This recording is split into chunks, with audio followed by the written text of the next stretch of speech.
रामपुर नामक एक गांव में बहुत ज़्यादा चोरी होने लगी थी। वहाँ के लोग चोरी से परेशान होने लगे थे। उस गांव में दिन प्रतिदिन बहुत ज़्यादा चोरियां होने लगी थी, क्योंकि एक गांव में एक बहुत ही खतरनाक चोर जिसका नाम निखिल था, वह रात होते ही गांव में घूम घूम कर सभी के घरों में चोरियां किया करता था।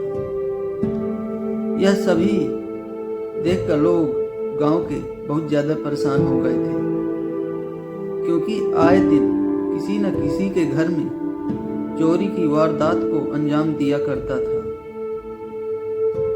वही चोर निखिल सभी लोगों को अब पता चल चुका था कि उनके गांव में कौन सा चोर चोरी करता है, लेकिन किसी के घर कोई सबूत नहीं छोड़ता था। इतना ज़्यादा शातिर चोर था।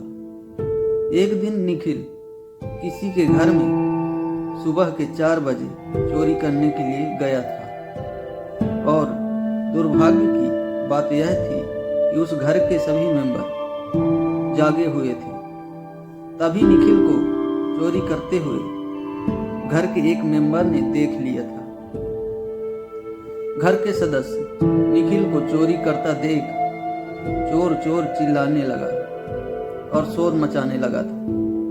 शोर सुनकर चोर जल्दी जल्दी जैसे तैसे बिना चोरी किए ही उस घर से भाग गया, लेकिन घर के एक सदस्य ने उसे अच्छी तरह से पहचान लिया था कि उसके घर में चोरी करने कौन आया था। सुबह उठकर वह आदमी नज़दीकी थाना में गया और वह चोर मतलब कि निखिल के खिलाफ FIR दर्ज कराई। पुलिस जब निखिल को पकड़ने के लिए आई थी, तब निखिल घर से बाहर भागकर पड़ोस के गांव की तरफ भागने लगा था। निखिल आगे आगे भाग रहा था और पुलिस पीछे पीछे भाग रही थी उसे पकड़ने के लिए। अचानक ही निखिल के सामने एक आश्रम नजर आया। निखिल तुरंत ही आश्रम में चला गया और वहां रखे एक साधु का वस्त्र पहनकर वहीं बैठ गया यज्ञ करने के लिए। उसके बाद पुलिस आई और निखिल के पास खड़ी होकर पूछती है कि क्या तुमने यहाँ किसी चोर को आते हुए देखा है? तभी निखिल कहता है, हाँ, मैं तो यहाँ अपने ध्यान में यज्ञ कर रहा था। तभी अचानक मुझे कोई जोर से भागने की आवाज़ सुनाई दी है। मैंने जैसे अपने ध्यान से हटाया तो पाया कि वहाँ कोई भी नहीं है, मतलब कि तब तक वह भाग चुका था, क्योंकि पुलिस निखिल को नहीं पहचानती थी। इसी कारण से वह उस ऋषि की बातों पर, मतलब कि निखिल की बातों पर विश्वास कर लिया था। अब निखिल साधु के भेष में दूसरे गांव में चला जाता है और वहीं रहने लगता है। ऐसे ही वह ऋषि के भेष में बहुत दिनों तक रहता है और वह ऋषि के भेष में ही लगातार चोरियां करने का प्रयास करता रहता है, क्योंकि चोर तो चोर ही होता है। चोर की न तो आदत कभी जाती है न जाने वाली है। वह जहाँ भी जाएगा चोरी करने के बारे में ही सोचेगा। ऐसे में वह आश्रम में आए लोगों तथा जवानों का शुक्रिया करने के लिए हमेशा ही अपना ध्यान लगाकर रखता था, लेकिन ऋषि के बीच में उसे चोरियां करने में बहुत ज़्यादा कठिनाइयों का सामना करना पड़ रहा था, क्योंकि ऋषि के भेष में जहाँ भी जाता था उसके आसपास बहुत से लोग खड़े हो जाते हैं और पूछने लगते थे कि महाराज जी, आपका क्या काम है? क्या कोई ज़रूरत है तो मुझे बताइएगा, मैं आपका कार्य कर दूंगा। इसी कारण से वह साधु के भेष में बहुत ज्यादा तंग आ चुका था। उसे चोरी करने का मौका ही नहीं मिल रहा था। उस गांव में एक व्यक्ति के पास बहुत सारा सोना चांदी धन दौलत था। वह व्यक्ति चोरी होने के डर से चाहता था कि मेरी धन दौलत ऐसी जगह में छुपा दूं कि किसी की नजर वहां तक न पहुंच पाए। इतना सोचते सोचते वह व्यक्ति उसी साधु निखिल के पास आता है और वह अपनी समस्या बताता है। निखिल तो चोरी करने में पहले से ही माहिर था और वह साधु के भेष में पहले से ही गया था। निखिल सोच रहा था कि अगर कोई मुझे बड़ी चोरी मिल जाए तो मैं यहाँ से निकल जाऊं। वैसे ही वह व्यक्ति आता है और अपनी धन दौलत को छिपाने की बात करता है। तो निखिल कहता है कि मेरे आश्रम में रख दो, इसे ज्यादा सुरक्षित जगह तुम्हें कहीं नहीं मिलेगी। मैं उसे सुरक्षित होने का वादा करता हूं और हमेशा उसकी सुरक्षा करूंगा। वह व्यक्ति सभी धन दौलत, कपड़े लत्ते, पैसे आश्रम में ले जाकर छिपा देता है।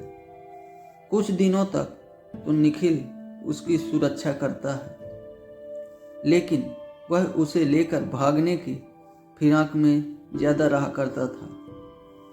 इसी मंशा को कामयाब करने के लिए एक दिन निखिल वही सेठ के पास जाता है जिसका सारा सामान आश्रम में रखा हुआ था। वह उस व्यक्ति से मिलता है कि मैं तो साधु टाइप का आदमी हूं, मुझे एक जगह रहने में काफी ज्यादा दिक्कत होती है। अब मैं इस गांव को छोड़कर मोक्ष पाने की इच्छा से जंगल जाना चाहता हूं। इसीलिए मैं आपसे निवेदन करने आया हूं कि आपने अपनी जो मुझे सुरक्षा के लिए सामान दिया था वह अपने घर वापस ले जाएं। तभी वह व्यक्ति कहता है कि ऐसी कोई बात नहीं है, अगर आप जाना चाहें तो जा सकते हैं, लेकिन आश्रम में तो कोई मेरा सामान लेकर नहीं जाएगा। मुझे जब जरूरत पड़ेगी मैं आश्रम से ले आऊंगा। आप कहीं भी बिना पूछे जा सकते हैं। अब निखिल की हिम्मत बहुत ज्यादा बढ़ गई। वह सभी सामान लेकर दूसरे शहर की तरफ निकल गया, लेकिन उस व्यक्ति का भांजा निखिल को ढोंगी बाबा के रूप में पहचान गया था। जब वह उसके मामा से बात कर रहा था अपने सामान को ले जाने के बारे में, तो वह वहीं पर था। उसका भांजा लोहिया सब सुन रहा था। वह तुरंत ही अपने मामा को कहता है कि मामा, मुझे तो कुछ दाल में काला लग रहा है, वरना यह ढोंगी बाबा यहाँ क्या करने के लिए आया है। किसी को जाना रहता है तो वह अपनी सामान वापस करने के लिए कोई कहता है जो आश्रम में रखा हुआ है। वह भांजे की बात सुनकर वह व्यक्ति तुरंत ही आश्रम पहुंच जाता है और अपने सामान के बारे में तलाश करने लगता है। फिर उसे पता चलता है कि उसका सारा सामान लेकर निखिल, मतलब कि वह साधु, वहां से भाग चुका था। वह व्यक्ति तुरंत ही अपने भांजे के साथ जाता है और नजदीकी पुलिस थाने में FIR करा देता है।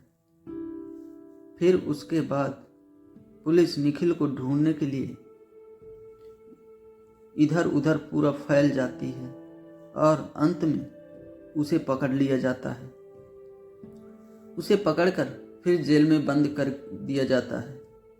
उसके बाद गांव में किसी प्रकार की चोरी नहीं होती। इस बेहतर कार्य करने के लिए वह व्यक्ति अपने भांजे को धन्यवाद करता है और कहा कि भांजे, तुम्हारा दिमाग तो बहुत ज़्यादा चलता है, तुम्हारी वजह से मेरा सारा सामान बच गया, नहीं तो आज मैं पूरी तरह से निर्धन हो जाता, क्योंकि मेरा पूरा धन दौलत वही आश्रम में था और वह साधु मेरा सभी सामान लेकर भागने की कोशिश कर रहा है।